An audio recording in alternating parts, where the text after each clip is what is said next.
Boa noite, irmãos. Graças e paz a todos.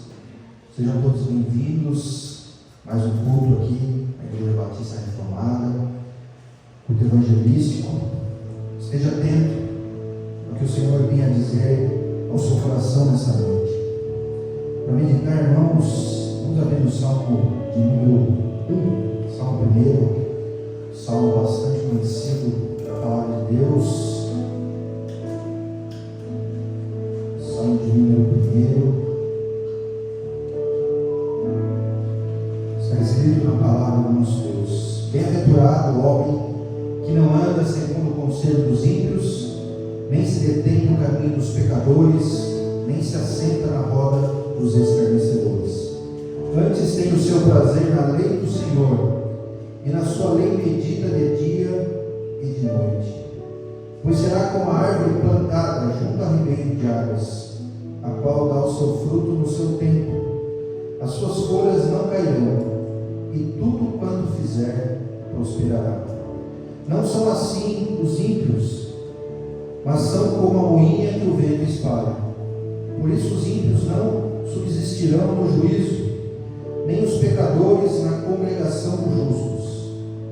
Porque o Senhor conhece o caminho dos justos, porém o caminho dos ímpios perecerá. Salmo tremendo, meus irmãos, Salmo de número 1, Salmo que fala da pessoa que tem ali a vida com Cristo, aquele que foi salvo, aquele que foi regenerado, aquele que nasceu de novo, aquele que é uma nova criatura.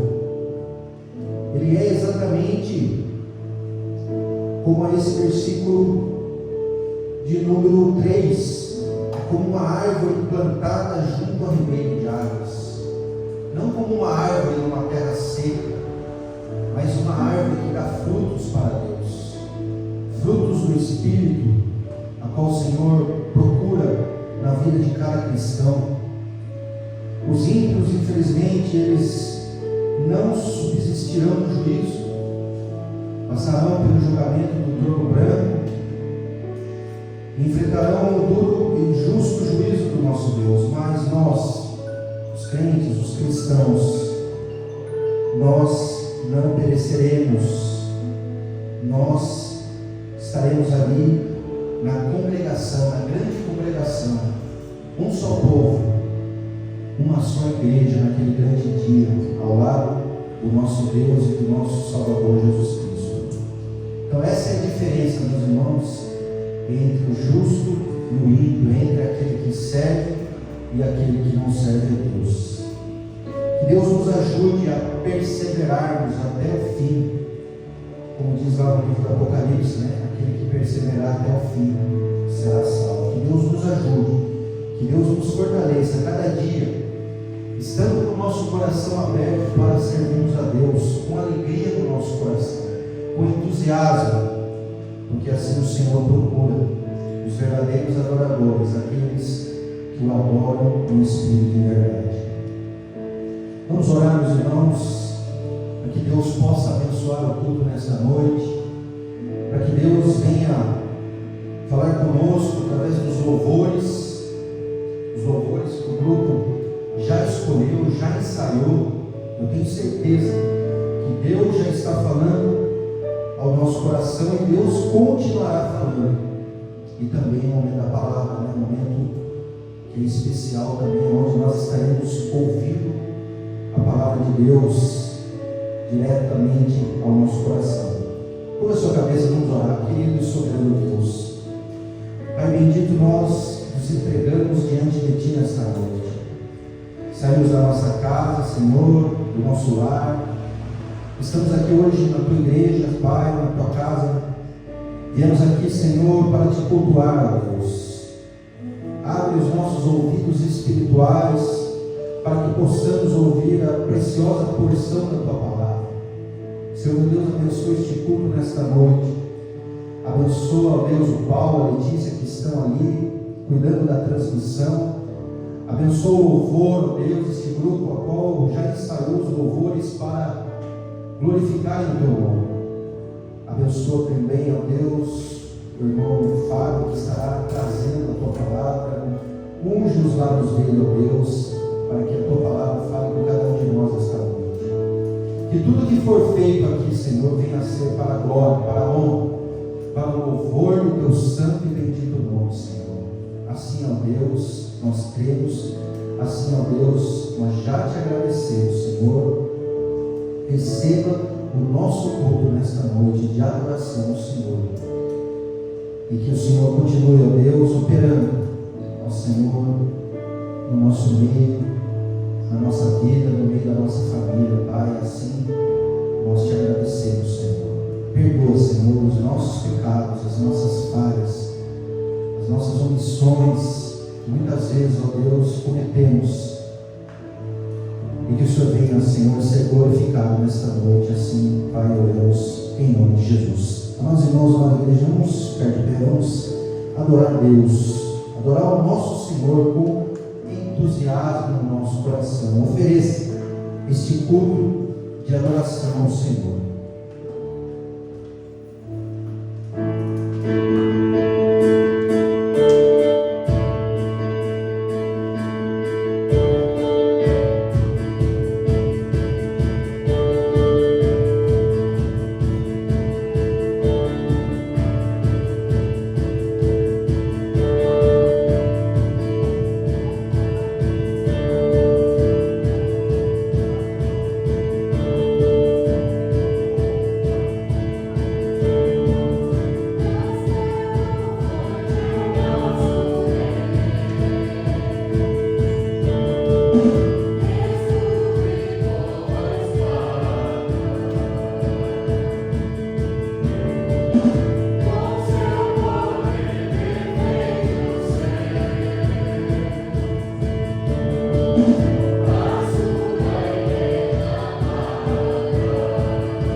Amém.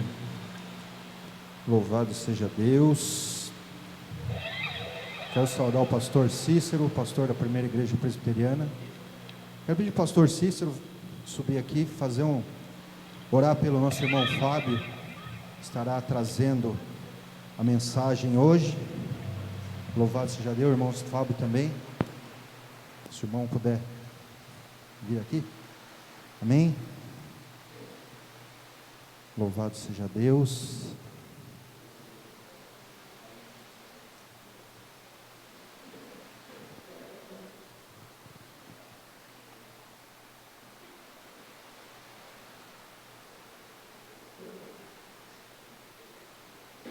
Deus eterno, nós te louvamos pela chuva que cai como bênção para a nossa terra, e também te louvamos, ó Deus, pela chuva espiritual que estamos recebendo nesta tua casa de oração, a chuva que receberemos pela palavra do teu servo Fábio, pela vida do Fábio, que estará ministrando a tua palavra no nosso coração, e sabemos que o nosso coração será então, ó Deus, abençoado pelas chuvas espirituais que tanto precisamos. Tua palavra é a verdade, tua palavra é o caminho, tua palavra é a vida, e ó Deus, nós queremos conhecê-la cada vez mais, com todo o nosso ser, simplicidade, humildade, nos devotando, nos derramando, nos consagrando a Ti, ó Deus, pela tua palavra. Já sabemos que o Senhor iluminou o teu servo no estudo da tua palavra, na leitura da tua palavra, na aplicação da mesma na sua vida, no seu coração, e nós estaremos prontos para ouvir, ó Deus, a tua palavra, pela ministração, pelo compartilhar da tua palavra pelo teu servo. Unge os seus lábios, o seu coração, mas também unge, ó Deus, os nossos ouvidos, para ouvirmos e entendermos devidamente a tua palavra. Te louvamos pela missão Solos Cristos, pelo louvor, pela vida do evangelista Leandro Florencio, e todas as demais pessoas que têm se envolvido com esse ministério da evangelização em nosso país e em outros países também. Sustenta, ó Deus, esta missão, através das igrejas, dos parceiros, das ofertas, através das orações e também da participação cada vez maior, ó Deus, daqueles que o Senhor mesmo tem chamado para a tua grande seara. A seara do Senhor é grande, os teus servos são poucos, ó Deus, por isso clamamos por mais trabalhadores. Desperta, ó Deus, o coração do teu povo para que se envolva mais com o teu trabalho, em nome de Jesus. Amém.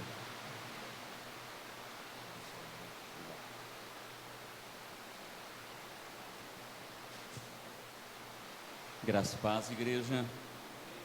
Louvado seja Deus, não é? Estamos aqui reunidos pela sua graça, como dito há pouco pelo pastor, né? Abençoados com a chuva, não é isso? Né? Você já pode tomar o seu assento, fique à vontade. Convido você também já a abrir a escritura, você que trouxe a sua palavra, a Bíblia, que por aplicativo, seja como for, você que quer acompanhar essa leitura. 1 aos Coríntios, a primeira carta do apóstolo Paulo a essa igreja que estava em Corinto, capítulo de número 15 e versos de 20 a 28.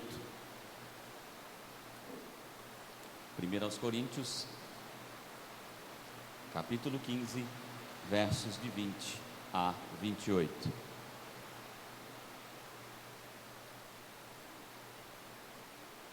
Eu passo a ler e diz assim: mas, de fato, Cristo ressuscitou dentre os mortos, sendo Ele as primícias dos que dormem. Visto que a morte veio por um homem, também por um homem veio a ressurreição dos mortos. Porque assim como em Adão todos morrem, assim também todos serão vivificados em Cristo. Cada um, porém, na sua ordem: Cristo as primícias, depois os que são de Cristo na sua vinda. E então virá o fim, quando ele entregar o reino ao Deus Pai, quando houver destruído todo o principado, bem como toda a potestade e poder. porque é necessário que ele reine, tenha posto todos os inimigos debaixo de seus pés. O último inimigo a ser destruído é a morte, porque ele sujeitou todas as coisas debaixo de seus pés. E quando diz que todas as coisas lhe estão sujeitas, certamente exclui aquele que tudo lhe sujeitou. Quando, porém, todas as coisas lhe estiverem sujeitas, então o próprio Filho também se sujeitará àquele que todas as coisas lhe sujeitou, para que Deus seja tudo em todos. Amém? Palavra aqui do apóstolo Paulo a esta igreja que estava em Corinto. Corinto, esta igreja, Paulo, quando escreve essa carta aos Coríntios, Paulo visava resolver diversos problemas que essa igreja tinha. A igreja ficava em Corinto, né, que era uma capital romana, né, numa província importante que era Cássia, ou seja, tinha muito comércio, muita gente, e também ela cobria uma grande extensão territorial da Grécia Antiga. Portanto, as influências da cultura, filosofia e pensamento grego era massivo nela. Paulo tem que tratar diversos problemas aqui, né? Se você puder ler a carta toda quando tiver oportunidade, eu aconselho você. No mínimo, Coríntios 15. Convido você que possa fazer isso, que leia pelo menos Coríntios, o capítulo 1 Coríntios capítulo 15. Leia ele todo em sua casa depois, porque aqui eu serei muito breve, e usarei das implicações mais práticas dessa mensagem, que é para nós a pedra fundamental do Evangelho. E Paulo tem que tratar então ali, se você vê no início dessa carta, Paulo tem que tratar de dissensão entre os irmãos, Paulo tem que tratar imoralidades, Paulo tem que tratar problemas com a liturgia do culto, a sua ordem, problemas com a administração dos sacramentos, como por exemplo a ceia do Senhor. E aqui, quando chegamos no capítulo 15, ele tem que tratar algo de cunho doutrinário, que é sobre a ressurreição do Senhor Jesus Cristo, bem como a nossa ressurreição. Paulo, nos primeiros versos, vai tratar quase que diretamente, fazendo uma defesa da ressurreição de Cristo, e depois vai nos dizer e mostrar uma dinâmica, dessa ressurreição e também da nossa ressurreição. É um capítulo formidável. É tão grave o tema que, se você notar, é um capítulo grande. Depois que ele foi dividido em versículos, ele chega a ter 58 versículos. E é claro que nós não vamos ler todos, senão o culto já estaria acabado, né? Seria só a leitura dos textos e nós iríamos embora. Mas a ideia aqui é trazer essas implicações práticas, né? O tema é importantíssimo, por ser, como eu disse, uma das pedras fundamentais do cristianismo, a ressurreição do Senhor Jesus Cristo. Devido a essa influência grega, esse pensamento grego sobre essa cidade, ela também teve impactos na igreja. E alguns falsos mestres começaram a divulgar e a ensinar um falso cristianismo.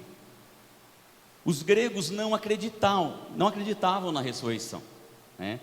Os gregos, eles acreditam nas suas filosofias, nos seus pensadores, e algo muito forte neles era o dualismo.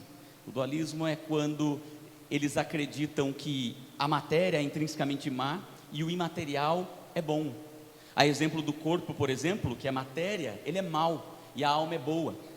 Então, para eles, na morte de um homem, de uma mulher, na morte do ser humano, quando a alma se desprende do corpo, isso é liberdade. A alma que é boa se libertou do corpo que é mau. Então, para eles não fazia sentido, não tinha fundamento de que essa alma tivesse que voltar a esse corpo. E eles não acreditavam, mas o texto bíblico e historiadores nos mostram que havia diferenças nessa crença. Apesar de não crerem na ressurreição do corpo, eles acreditavam na eternidade. Eles acreditavam no pós-vida. Alguns acreditavam até que Jesus tinha ressuscitado, mas não acreditavam que nós íamos ressuscitar como Ele. Outros nem acreditavam que Jesus tinha ressuscitado. Acreditavam simplesmente que Jesus era algo incorpóreo, que se manifestou, um espírito puro e que revelou, a sua grandeza. E Paulo então, por ser algo fundamental à fé cristã, teve que tratar isso com muito cuidado. Mas antes de irmos ao texto propriamente escolhido aqui e lido nesta noite, eu gostaria de mostrar como Paulo vai começar a defender isso, e os primeiros versículos são importantes para isso. Então não sei se é possível projetar, eu estou usando a Nova Almeida atualizada, né? 1 aos Coríntios, do verso 1, 15, do verso 1 ao 11, vai nos dizer assim, eu vou ler diretamente: irmãos, venho lembrar-lhes o evangelho que anunciei a vocês, o qual vocês receberam e no qual continuam firmes. Por meio dele vocês são salvos, se retiverem a palavra assim como a tal a preguei a vocês, a menos que tenham crido em vão. Antes de tudo, entreguei a vocês o que também recebi, que Cristo morreu pelos nossos pecados segundo as Escrituras, e que foi sepultado e ressuscitou ao terceiro dia, segundo as Escrituras, e apareceu a Cefa e depois aos 12. Depois foi visto por mais de 500 irmãos de uma só vez, das quais a maioria ainda vive, porém alguns já dormem. Depois foi visto por Tiago e mais tarde por todos os apóstolos. Por último, depois de todos, foi visto também por mim, como que por um nascido fora de tempo, porque eu sou o menor dos apóstolos, e nem mesmo sou digno de ser chamado apóstolo, pois persegui a igreja de Deus. Mas pela graça de Deus sou o que sou, e a sua graça me foi concedida, e a sua graça que me foi concedida não se tornou vã. Pelo contrário, trabalhei muito mais do que todos eles, todavia não eu, mas a graça de Deus comigo. Portanto, seja eu ou sejam eles, assim pregamos, assim vocês creram. Ou seja, note que Paulo já inicia logo no começo, ele inicia já defendendo a questão da ressurreição. Paulo vai dar aqui o que nós cristãos podemos considerar como evidências da ressurreição. Ele vai falar de testemunhas que viram a sua ressurreição. E há duas verdades práticas aqui para nós. Uma delas, ele vai dizer que aquilo que ele recebeu é o que ele também transmitiu às pessoas. Ele faz uma síntese do evangelho de forma brilhante aqui, né? Ele vai dizer aí no capítulo 3, no verso 3, veja: antes de tudo entreguei a vocês o que também recebi, que Cristo morreu pelos nossos pecados, segundo as Escrituras. E no 4 ele vai ratificar, e que foi sepultado e ressuscitou ao terceiro dia, segundo as Escrituras. Verdade prática essa, que Paulo mostra que não existe um evangelho fora das Escrituras. Não é um evangelho segundo uma filosofia grega, não é um evangelho híbrido, porque esses falsos mestres estavam mesclando cristianismo, evangelho com dualismo, e estavam distorcendo o verdadeiro evangelho. Verdade prática, Paulo nos revela que o verdadeiro evangelho, o evangelho puro, é aquele que pode ser verificado pelas Escrituras. Ao contrário, aquilo que não passar por essa prova, não é o evangelho de Cristo. Nós temos que ter firme isso em nossos corações. Ele vai deixar isto claro. Em seguida, ele passa a mostrar as evidências dessa ressurreição de Jesus. Ele vai dizer: olha, houve diversas aparições do Senhor Jesus em carne, no seu corpo ressurreto. Ele chegou a aparecer a 500 irmãos de uma só vez, dos quais ele vai afirmar, muitos ainda vivem, como se dissesse assim: vocês têm como verificar com eles, eles são testemunhas vivas ainda da ressurreição de nosso Senhor. Ele vai dizer: e não somente todos eles, mas eu também sou testemunha da sua ressurreição. E ele chega a dizer assim que foi nascido fora de tempo, querendo dizer: o que havia de mim digno para vê-lo ressurreto? O que há de mim especial para vê-lo ressurreto? Sendo que eu persegui a igreja. É um tipo de argumento que mostra que não havia nenhum interesse em Paulo em querer enganar alguém, em querer construir qualquer ideologia ou qualquer religião, qualquer pensamento religioso. Não havia essa intenção nele, porque na verdade ele odiava e perseguia a igreja de Deus. Mas após o seu encontro com Jesus ressurreto, tornou-se apóstolo de Cristo. Então nós vemos que o evangelho verdadeiro e o evangelho puro só pode ser, irmãos, verificado e confirmado segundo as Escrituras. É esse o evangelho que ele recebeu e que ele transmitiu. É esse o evangelho que ele diz que seja eu ou seja aqueles apóstolos pregaram a vocês, e é neste evangelho que vocês creram. Jesus Cristo vive. Ele vive. Não é uma ideia, não é um fantasma, não é ficção, não é mitologia. Ele vive. E aí, depois de alguns mais discursos mostrando aqui a incoerência de não crer nisso, entramos nos versos que lemos, e olha como ele inicia o 20. Mas de fato Cristo ressuscitou dentre os mortos, sendo ele as primícias do que dormem. Ou seja, depois de toda essa apresentação, ele já vai dizer também: mas de fato eu estou afirmando a vocês, Jesus ressuscitou, ele vive, tornando-se as primícias daqueles que dormem.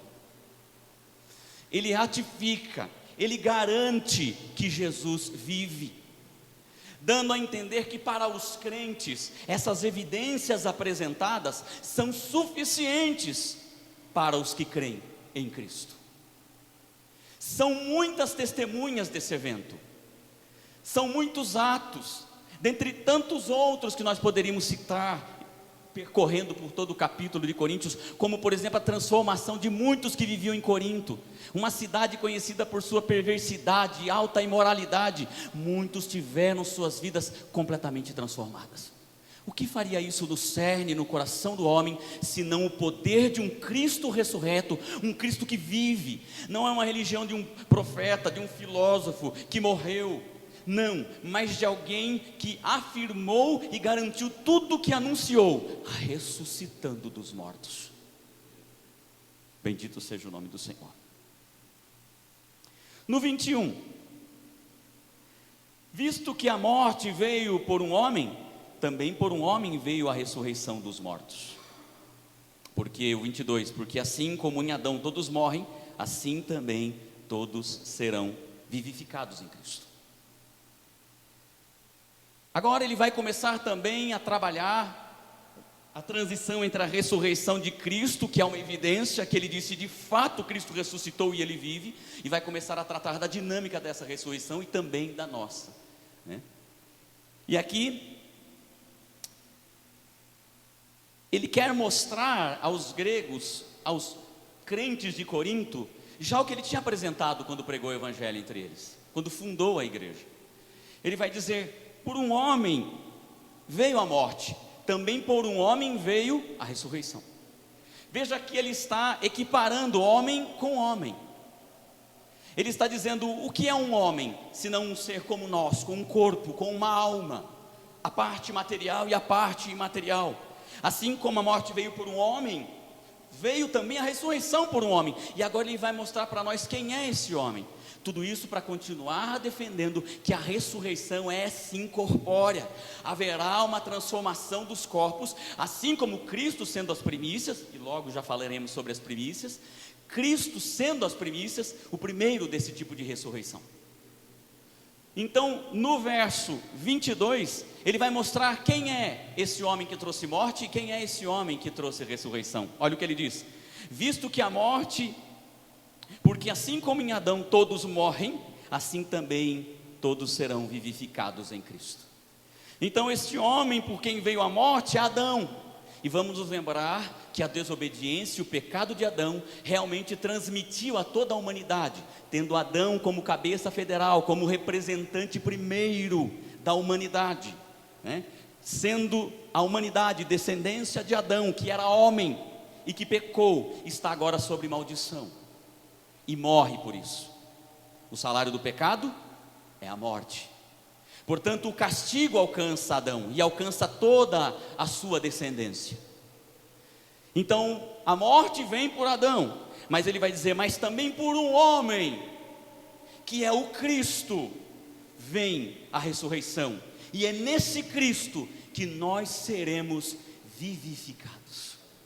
Ele intercala em cima, ele diz, a ressurreição vem por este homem, e embaixo ele intercala dizendo, seremos vivificados nele, que está incluído dentro do entendimento de ressurreição, que é ser vivificado na pessoa bendita do Senhor Jesus Cristo.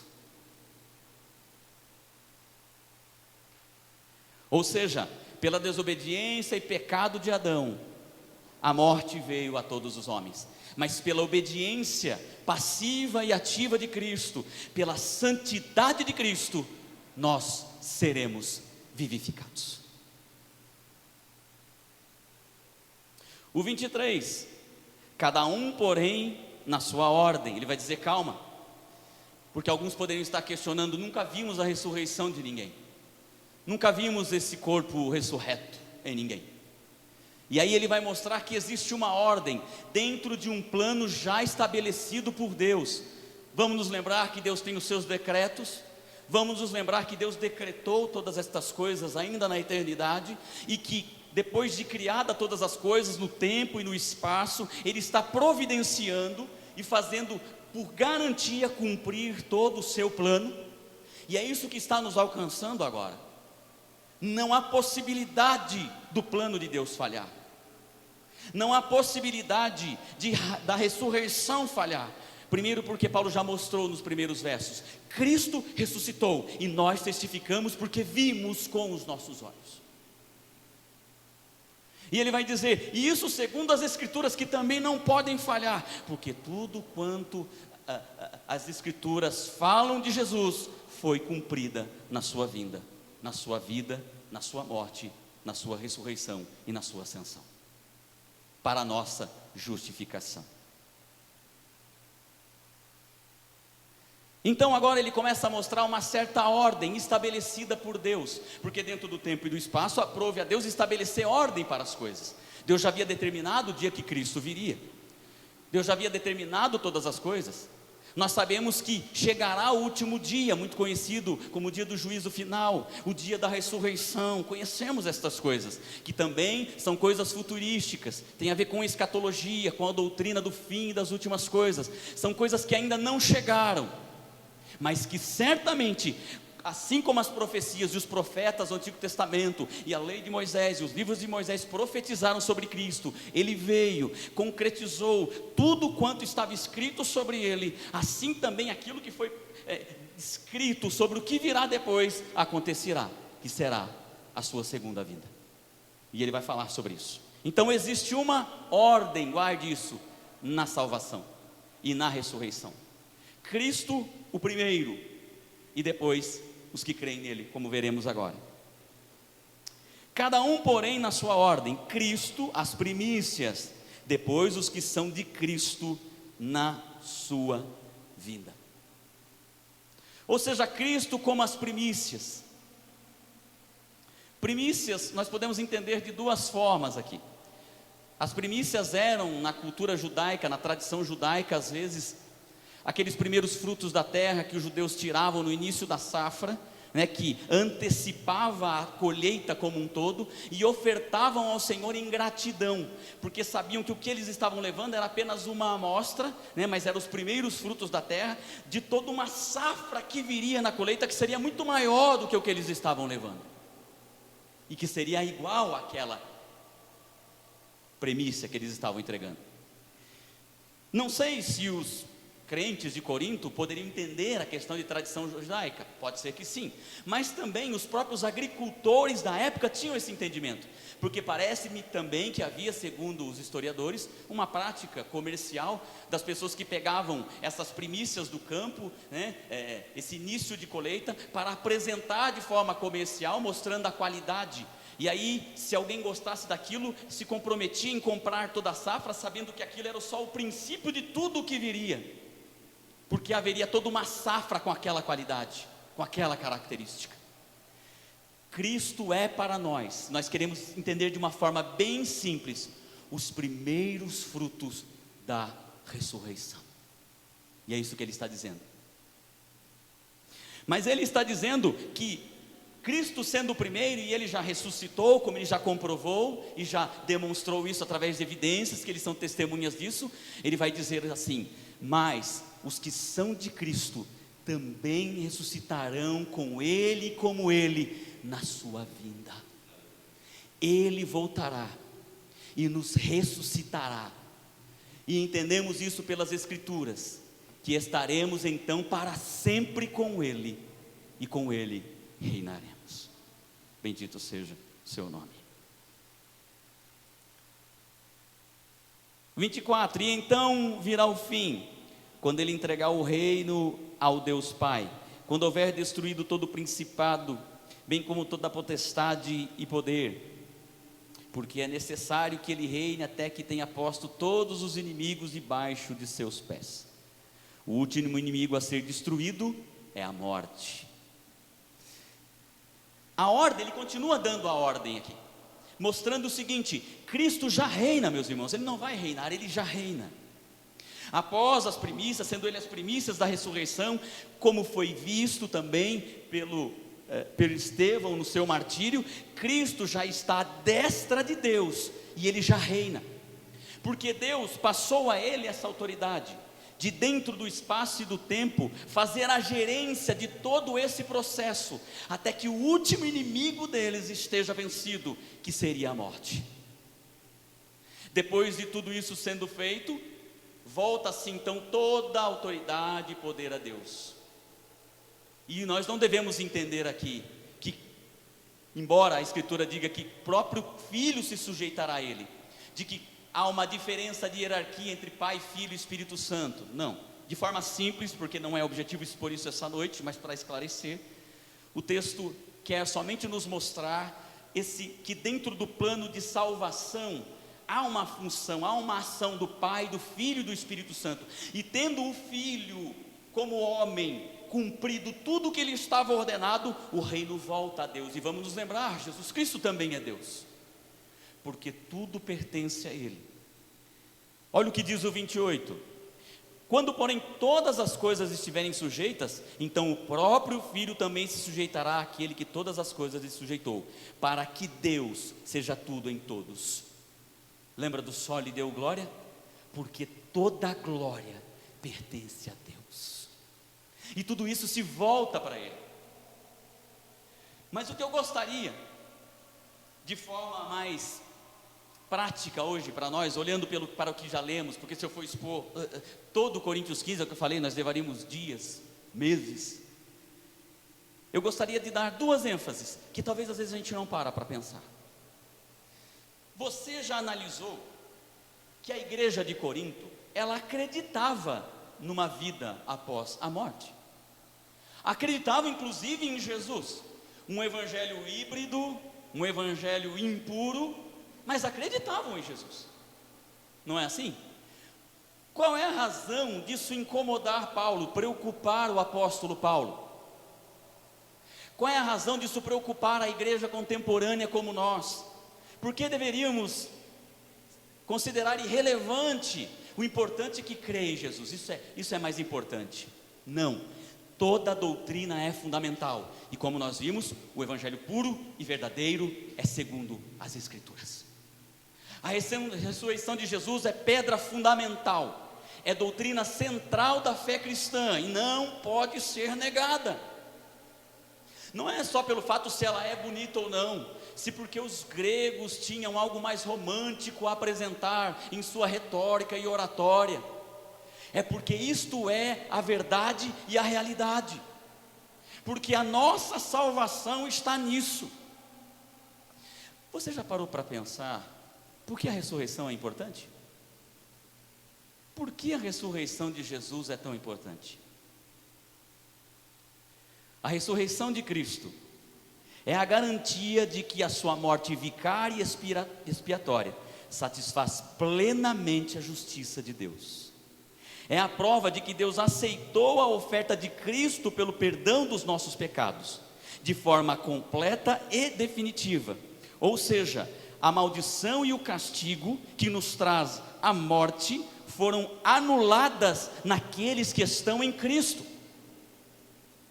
Quando Cristo se oferece na cruz, como nós vimos numa mensagem anterior, a contemplação do Salvador na cruz, a morte de Cristo na cruz foi a oferta de Cristo pelos nossos pecados, o derramamento do seu sangue.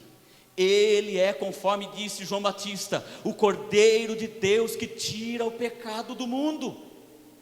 E a sua morte na cruz é vicária, ou seja, é em nosso lugar, é substitutiva. Embora ele mesmo não tivesse pecado nenhum, mas o seu sacrifício foi perfeito justamente por causa disso, porque ele, em obediência perfeita à lei de Deus, não era merecedor nem digno da morte, mas para morrer em nosso lugar, porque lembra-se de que Adão era o nosso representante e estávamos amaldiçoados e morríamos por ele. Agora em Cristo nós seremos vivificados, porque em Cristo fomos justificados. Esse pecado, essa maldição que nos matava, que legitimava a morte para nos matar, foi anulada em Cristo Jesus. Mas como saber que Deus aceitou isso como oferta? Foi quando Ele ressuscita Jesus dentre os mortos. Ao terceiro dia Jesus ressuscita. É o trovão da voz de Deus ecoando e dizendo: eu aceito a oferta, e todo aquele que eu der a ti, terá também vida eterna. É a voz de Deus dizendo: eu recebo essa oferta, o perdão dos pecados será dado, os homens que estão em Cristo estão justificados. A maldição foi quebrada. Por isso é fundamental, aquele corpo de Jesus que morreu, era um corpo de um homem, estava morto, estava inerte, sem vida. Quando ele é ressuscitado pelo poder do Espírito Santo, é o aceite de Deus, de que a oferta foi recebida, de que Deus aceitou a oferta de Cristo por nós, e Ele, voltando dos mortos, nos revela então a gloriosa salvação e justificação em nosso Senhor Jesus Cristo, testemunhada por muitos, vivenciada por muitos. O apóstolo Paulo diz: é impossível que vocês não creiam nisso. Ele vive, e porque Ele vive, nós estamos justificados. E porque Ele vive, nós estamos justificados por Ele, nós seremos vivificados, nós ressuscitaremos. Nós ressuscitaremos, não permaneceremos na morte. E como está lá em Atos, capítulo 2, verso 24, por que a morte não pôde reter Jesus nas suas cadeias? Porque embora Jesus, como nosso representante, nosso cabeça federal, respondeu e aceitou morrer pelos nossos pecados, Ele mesmo na sua carne não tinha pecado. Então a morte e o pecado precisavam de legalidade para matar Jesus e para manter Jesus na morte e no túmulo, e que ele apodrecesse lá. Isso indicaria que não havia sacrifício perfeito. Os sacrifícios rituais do Antigo Testamento não teriam sido superados, não estaria concluída a nossa salvação. Mas quando a morte procurou materialidade, legitimidade no corpo e no sangue de Jesus, ela não encontrou. Porque como está em Romanos 8, a carne de Jesus condenou o próprio pecado.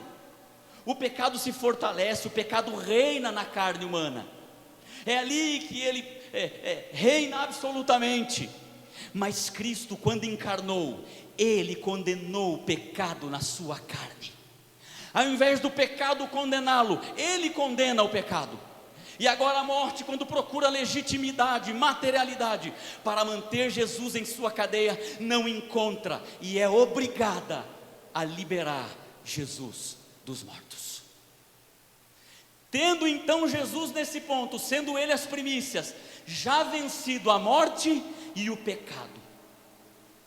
Jesus já triunfou sobre a morte e o pecado até aqui.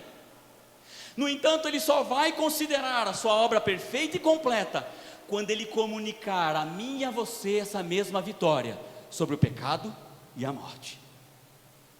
E lá em Apocalipse, capítulo 20, verso 14, nós vamos encontrar que diante do trono branco, a própria morte será destruída quando for lançada no lago de fogo e enxofre.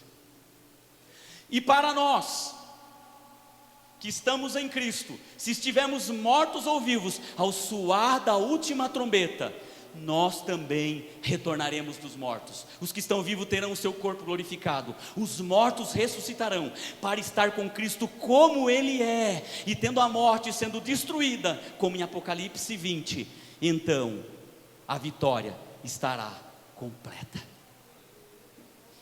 Mas por que Cristo é a primícia daqueles que ressuscitaram? Se no Antigo Testamento eu tenho descrição de ressurreições, no Novo Testamento eu tenho a ressurreição da filha de Jairo, eu tenho a ressurreição do filho da viúva de Naim, eu tenho a ressurreição de Lázaro, que foi impressionante, um homem morto de 4 dias, que inclusive de impacto à tradição judaica, que acreditava que ninguém poderia ser ressuscitado após esses dias, só no máximo ao 3º dia. Jesus ressuscita um homem dos mortos no 4º dia, uma ressurreição impactante. E por que a Bíblia e a Escritura trata que essa ressurreição de Jesus é diferente, é especial? O que há de especial nessa ressurreição de Cristo e nessa ressurreição que nós vamos passar? É que aquela ressurreição ainda dava àqueles que ressuscitaram o corpo natural, o corpo ainda sujeito à morte, porque Cristo ainda não havia consumado a nossa salvação e justificação. A morte e a ressurreição de Jesus é definitiva num corpo glorificado, um corpo que não morre mais, um corpo que não tem mais uma série de limitações que nós temos, um corpo em que o pecado não tem nenhum poder sobre ele, um corpo que deseja intensamente a santidade, que deseja intensamente a presença de Deus, um corpo glorificado. Essa é a diferença absoluta entre aquelas ressurreições e essa, tanto que todas essas pessoas que ressuscitaram morreram novamente e aguardam o dia da ressurreição, aguardam como nós o soar da última trombeta, aguardam o dia da ressurreição, eles também aguardam.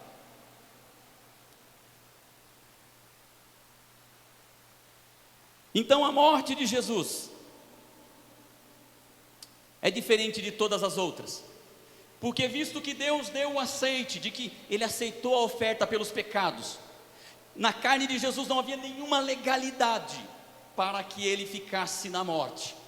A sua ressurreição é a prova cabal de que todos aqueles a quem Ele transmitiu, porque é a dupla imputação, nós imputamos a Cristo o nosso pecado e Ele morreu por nós, e agora Ele imputa a nós a justiça que Ele conquistou na sua vida, morte e ressurreição. Então nesse ponto, Cristo nos dá a sua vitória e o seu triunfo sobre a morte e o pecado. Convido você a ler mais uma passagem comigo e encerraremos. 1 Coríntios capítulo 15, versos de 50 a 58.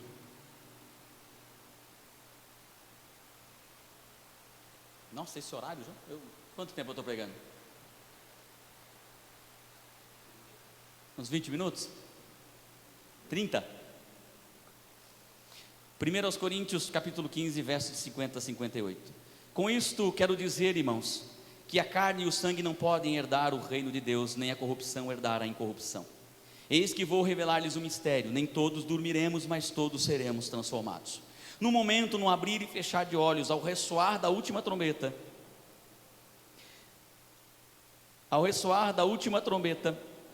os mortos ressuscitarão incorruptíveis e nós seremos transformados. Porque é necessário que este corpo corruptível se revista de incorruptibilidade e que este corpo mortal se revista de imortalidade. E quando o corpo corruptível se revestir de incorruptibilidade, o que é mortal se revestir de imortalidade, então se cumprirá a palavra que está escrita: tragada foi a morte pela vitória. Onde está a morte, a sua vitória? Onde está a morte, o seu aguilhão? O aguilhão da morte é o pecado, e a força do pecado é a lei. Graças a Deus que nos dá vitória por meio de nosso Senhor e Salvador Jesus Cristo. Portanto, meus amados irmãos, sejam firmes e inabaláveis e sempre abundantes na obra do Senhor, sabendo que no Senhor o trabalho de vocês não é vão. Há verdadeiro triunfo sobre a morte, usando aqui alguns salmos messiânicos, algumas palavras proféticas, mostrando a vitória definitiva de Jesus sobre nossos maiores inimigos. Mas o que eu quero lhes dizer, irmãos, encerrando, é que a nossa ressurreição, quando falamos um corpo ressurreto, falamos de algo tão esplendoroso que às vezes não temos talvez dimensão sobre isso.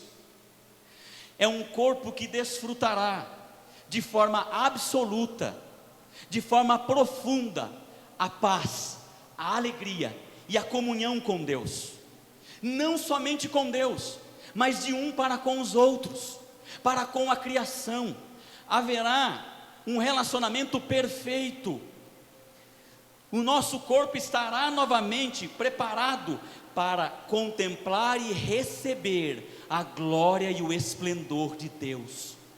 Viveremos diante dele, viveremos com ele. A sua glória nos envolverá por toda a eternidade, e o nosso novo corpo suportará, receberá, desejará tal glória.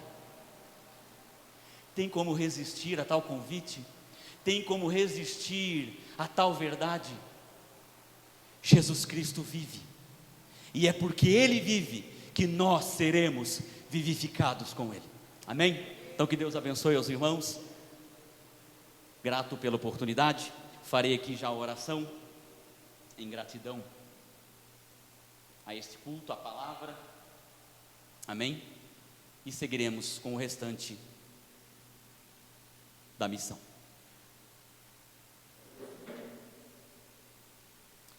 Vamos orar. Pai, em nome de Jesus, queremos te agradecer pela sua palavra, te agradecer por nosso Senhor Jesus Cristo, te agradecer pelas Escrituras, te agradecer pelo Espírito Santo, te agradecer por nos justificar na pessoa bendita de Jesus, te agradecer por tão grande salvação, te agradecer, Senhor, pelo culto desta noite, pela oportunidade de cultuar e glorificar o seu nome.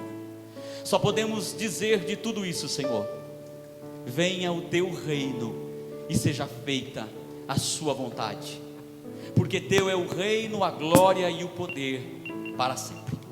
Amém.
Amém, meus irmãos. Chuva forte, chuva de bênçãos, aqui louvado seja Deus. Vamos ficar de pé, recebemos a bênção do nosso Deus. Que a graça do nosso Senhor Jesus Cristo, o amor do Pai e a consolação do Espírito Santo esteja com cada um hoje, com todos, para todos sempre. Amém. Vamos sentar um minutinho, nós temos alguns avisos. Temos aí as redes sociais da Missão Solos Cristo. Pedimos a você compartilhe com os seus contatos. Está ali o canal do YouTube, Missão Solos Cristo. Esta mensagem hoje trazida pelo nosso irmão Fábio vai estar subindo no canal do YouTube. E o pessoal da África tem acompanhado as mensagens aí da missão. Nós temos recebido na semana passada, nós vimos um vídeo lá do pastor Tony, onde ele reuniu várias pessoas que estavam assistindo os cultos aí da missão. Então tem passado lá em Moçambique. Temos aí o Instagram, M_Solos_Cristo. Você que tem o Instagram, compartilhe, essa página, siga, para que ela possa crescer cada vez mais e pessoas sejam alcançadas pelo Evangelho. Temos aí a página do Facebook, Solos Cristo Missão, e também temos o grupo Missão, Associação Missão Solos Cristo. Você pode estar entrando nessas páginas, nas redes sociais aí, e pode nos ajudar a divulgar aí o trabalho que nós temos realizado. Temos também o site www.missãosoloscristos.com.br. No próximo aí, o Paulo vai estar colocando aí para que os irmãos possam seguir aí e entrar no site para conhecer o trabalho que nós temos realizado. Vamos passar agora um vídeo. Recebemos essa semana.